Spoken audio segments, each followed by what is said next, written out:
A Tempe hero will be laid to rest today after fighting a long battle with job-related cancer. Tommy Arriaga was a Tempe firefighter for only a few years before he was diagnosed. Team 12's Jen Wahl is live in Tempe right now. Good morning, Jen. Good morning, guys. Firefighter Tommy Arriaga will be laid to rest later this morning here behind me at Sun Valley Community Church in Tempe. Arriaga was only 36 years old when he passed away from cancer last week.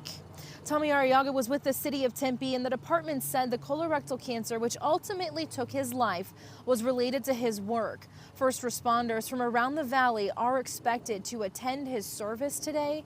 Here's what Tempe's fire chief had to say about Arriaga.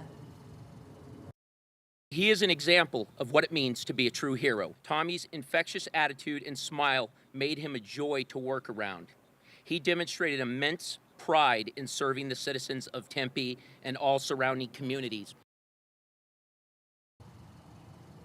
Cancer is the leading cause of death for firefighters, according to the International Association of Firefighters. In 2019, 22 Valley firefighters were diagnosed with cancer they were believed to have developed on the job. 4 of them died after battling the disease. Because of this, Arizona lawmakers are trying to help firefighters get benefits they desperately need. A new piece of legislation with bipartisan support was introduced back in January. It aims at making it harder for insurance companies to deny cancer claims for first responders. And back in 2017, Arizona lawmakers passed a bill that helped firefighters who get certain cancers while on the job.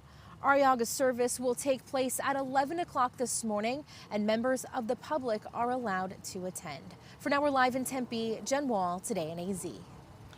Jen, thank you.